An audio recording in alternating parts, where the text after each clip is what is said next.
I'm back with an update on the IROC. In the last video, we went through the cam break-in and completed a total of 23 minutes of cam break-in. And I stopped. We did it in two segments, and we stopped at the end of the second segment because the coolant hit 260 degrees and was getting ready to boil over. So we let it shut down. I let it sit overnight. We pushed it back in the garage. And we had stopped the first segment, I think it was 13 minutes in, because the catalytic converter was getting pretty orange and the coolant was getting hot. But in any case, we got 23 minutes of cam break-in.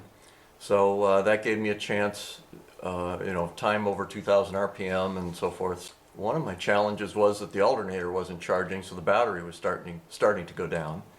I found a mistake in my wiring. I didn't have something hooked up. Got that fixed. Got the belts. The belt was a little bit loose, and I had to retension that. But as soon as I got that done, I fired it back up again and warmed it up and ran it another 10 minutes above 2,000 RPM. Just a couple of thoughts, though, that on the cam break-in, the engine wasn't running very well. It was misfiring quite a bit, which I think is why the catalyst got hot. It would seem to drift in and out. It would be running fine and be just really happy, and then it would lose power and slow down even though I was in neutral, and I'd have to get into the throttle to get it back up again. But again, with the criticality of breaking into cam, it was more, let's let the engine misfire and catch up with it later. So once I got through that, I got through the extra 10 minutes. Now I've got like over a half an hour of cam break-in time. I can get it down and try to make it idle. But the engine doesn't really want to idle. It doesn't seem to want to run below about 1,500 RPM, and that's a problem. So a few things. I've checked the TPS sensor, measured the voltages, the throttle position sensor. It's good. I've gone back and torque checked the runners and the plenum and made sure all the bolts were tight. I bumped up the timing a little bit. Since it won't idle, I was having trouble getting a timing light on it. So I just bumped it up a little bit to help. It did use a little bit of coolant, probably just bleeding out air, but I did have to put a quart of coolant in it to bring it back up to the cold mark in the bottle. And that kind of surprised me.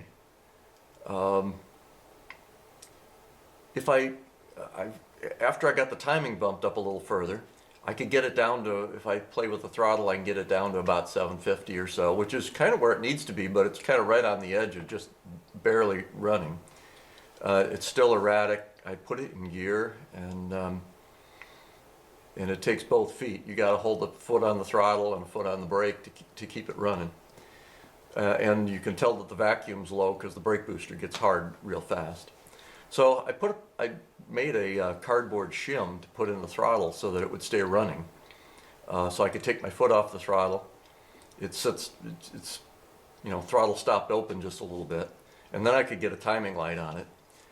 It was up to about, since I bumped it, it was around 4 degrees. I bumped it up to 6, which is where it belongs, and that seemed to help. But so I got to the point where it would idle at 750 with the timing bumped a little bit. I could get that cardboard shim out. But it's still a little erratic, and I'm just not completely happy with it. I did have to go through a problem with the fan. The fan was running full time, and I tracked that down to be the air conditioner pressure switch connector was dirty, contaminated. I took it apart and cleaned it, put it back together, and now the fan works properly. I've just been, over past days, doing a whole host of diagnostics to try to get understand what it takes to make the engine run right. It just seems to drift in and out of misfire. I've done some things with what they call field service mode, where it tells you whether you're in open loop or closed loop.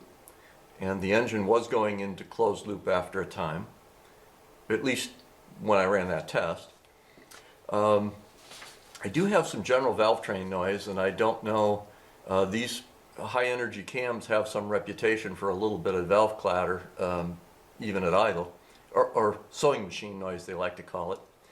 And it seems like that's probably all I have, but but there's a light clicking in more than one valve. So it doesn't sound like I've got a flat lobe, if all the others have some wear too. I have pulled the spark plugs out, and most of them are good standard brown coloration, but I had a couple that were wet, which kind of surprised me. So just taking that to note. At that point I got it out on the road and got it up to about 35 miles an hour and just tried driving it, and it still feels inconsistent. It would, power was kind of in and out. At this point I haven't had a scan tool, so I went out and bought one of the Actron scan tools. It goes back to OBD1, and there aren't a lot of those around anymore, but I've got one. And the scan data looks pretty good. I don't see anything wrong with the electronics on the engine.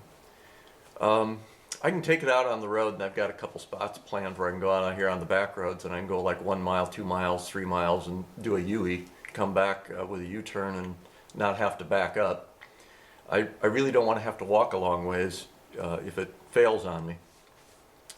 And I did one of those test drives, and partway through it ran rough, it stalled, I got a check engine, almost stalled. It was really running rough, and I had a check engine light, and I thought I was going to walk home.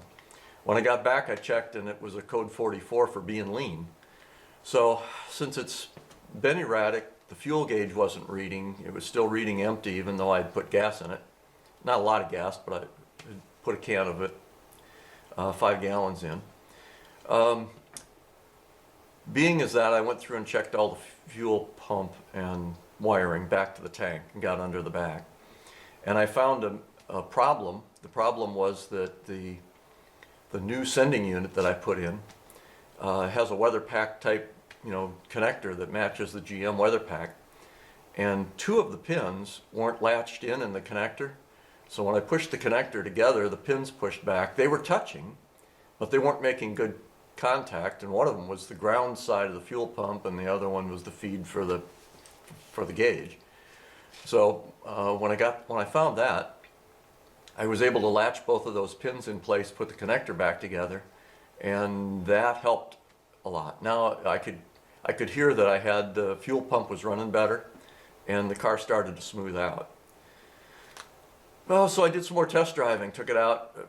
Moderate power up to 60 miles an hour. It was starting to run better. It felt better. It was, we were getting some nice upshifts at light throttle anyway. But when I tip in, I'm still low on power. It just doesn't feel very responsive. But at light throttle, the shifts are about right, which is a good sign. These transmissions have, it's a 700, it has a throttle valve or throttle cable. It tells you what throttle position is, but it doesn't have any electronics or any vacuum signal to know what torque looks like. So if in the beginning it was shifting harsh, even at light throttle, which meant I really wasn't at light throttle. I was opening the throttle too far, and the transmission was interpreting that as being open more, and that will cause you to get a harsh shift. So now it's smoothed out. It means the light throttle torque has come up, and the power's better. I've accumulated, going back and forth up and down the road to my turnaround spots, I've accumulated 24 miles, which seems to be a good thing. And then the salt and stuff came out, and I had to get off the road, and I'm just diagnosing things in the garage now. I don't want to get any road salt on this car, so I kind of watch the roads. In the garage, still on cold starts, it runs really well. It doesn't really want to idle right away, but it's getting better. I'm really worried because the catalytic converter was so red and red hot, and I'm worried about whether it's damaged or not, because the bricks could melt and you'd plug up the exhaust, and that would cause a loss of power. So I've got an infrared handheld thermometer. I measured the exhaust pipe in and out of the converter, and when you first fire up, it doesn't, the temperature on the outlet isn't higher than the inlet, but that's to be expected. Once it ran a few minutes and lit off, I ended up with 300 degrees inlet and 450 to 500 outlet, which suggests that the catalyst is working at least partway. I've been back around checking for vacuum leaks and around the intake very, very carefully, and I haven't been able to find anything around the intake or around the runners or around the plenum. The vacuum, I don't see any vacuum leaks using, you know, kind of standard methods. Still, though, it's not running the way it should. So I bought a fuel pressure gauge, put it on the rail, and I'm getting 45 to 50 just a key up. And when the regulator opens and stops, it settles at 42, which is right where it ought to be. When you get it up to idle, it's all in range by the book. Vacuum when it's cold seems to be pretty good. I'm getting 17 or 18 inches of vacuum when it's cold. As it warms up, though, the vacuum drops, and I'm not seeing manifold vacuum in neutral. Maybe down around oh goodness, about 14, 15. And as you raise the throttle, what was I at? About 3,000 RPM is only about 10 inches of vacuum in neutral, and that still doesn't feel right. So I can see that I've got good timing advance in neutral. It's kind of interesting. I don't know what the calibration is on this ECM, but in neutral, when it's cold, you'll get 25 or 30. I don't have a markup that high, so I'm guessing a little bit, or mentally scaling. 25 or 30 degrees of timing advance. And when you crack the throttle open in neutral, then it drops down to about 10. And just seems, it's interesting. It's just a learn. But all the sensors look good. So I'm still scratching my head, and I'm going to dig in and run some more tests here while I've got the car in the garage.